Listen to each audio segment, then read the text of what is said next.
Good day sa mga members ko. Kakailanganin mo ng foil, ha? Foil ang kakailanganin mo. And gagawa tayo ngayong araw na ito ng isang remedy para maalis yung bad luck sa katawan mo. Diba? Sometimes ay kahit hindi mo gugustuhin na merong didikit sa'yo na bad luck, no? Didikit at didikit ito.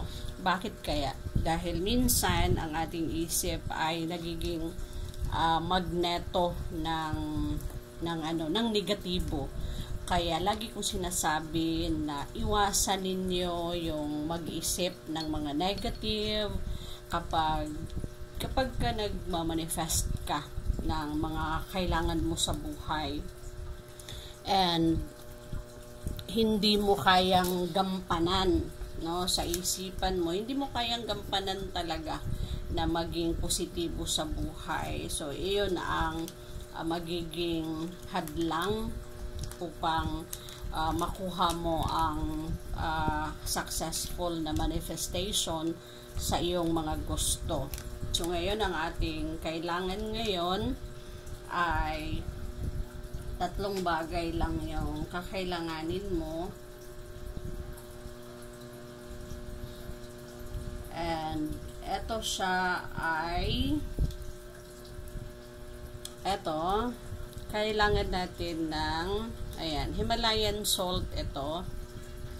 And kailangan natin ng 3 peraso. Ito siya, 2 na to, diba? Ayan. 3 peraso ng bawang.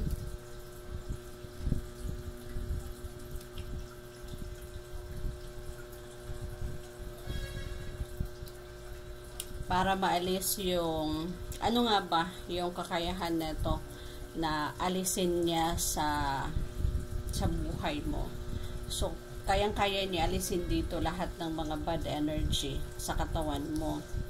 And ngayon, ang mo lang, yung pangalan mo, bilangin mo kung ilang peraso, no? Kung ilang letra pala, sorry.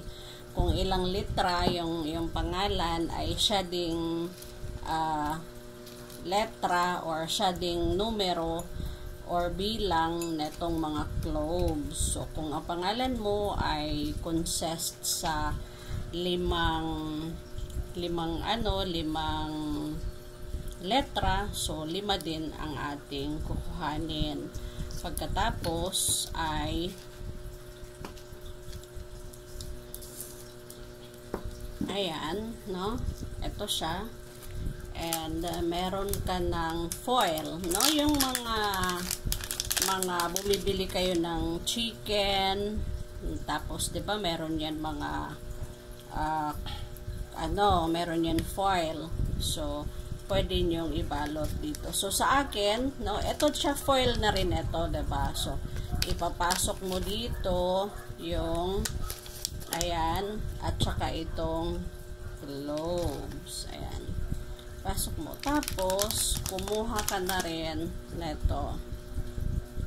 Ayan. Kahit kakaunti lang, 'di ba? Kakarampot na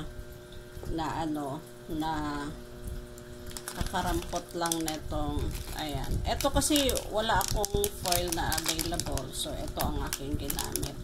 'Di ba? Foil na rin siya. So, ganito. Tupiin mo lang siya. Kumuha ka ng ayan.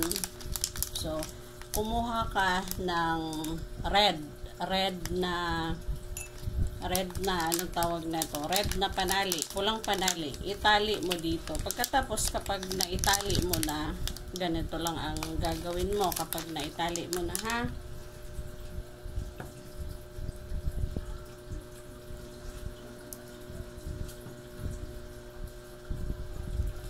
So, ilagay mo lang siyang ganyan. And, sasabihin mo lang, powerful garlic, remove and destroy all negative energies and envy that surrounds me.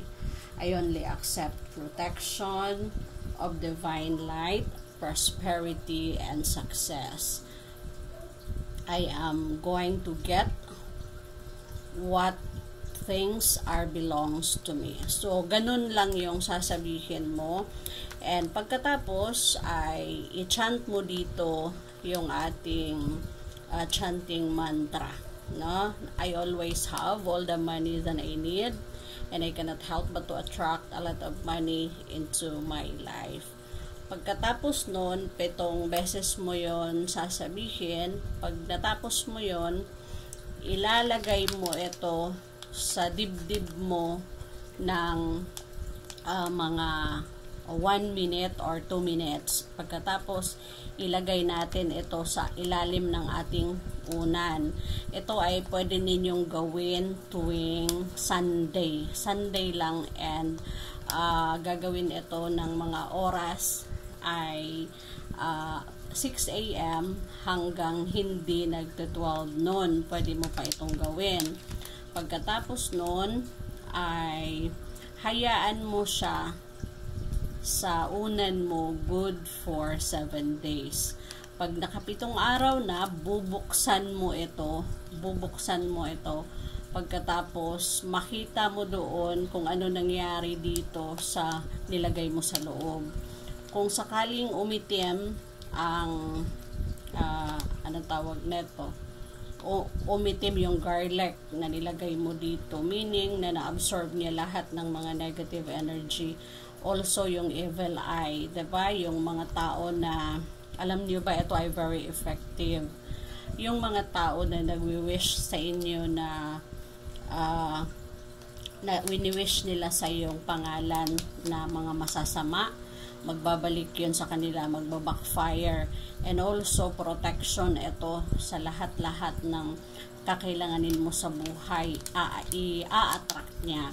So, nakadepende na rin sa atin, sa ating paniniwala, and kung paano natin ito ginagawa. Kapag buo yung tiwala mo sa iyong sarili, and also, ialay mo ito sa kalangitan na lahat ng ginagawa natin na pampaswerteng mga rituals, no? Kung ano-ano man yung ating mga ginagawa ay siyang bibigyan ng pahintulot ng kalangitan na mag-manifest sa ating buhay. And also, ini-encourage ko ang lahat na laging magsunog ng cloves, 7 peraso araw-araw, kasama ng laurel. And pasasalamatan mo ako dahil magkakaroon din ng bunga ang mga paghihirap mo. God bless!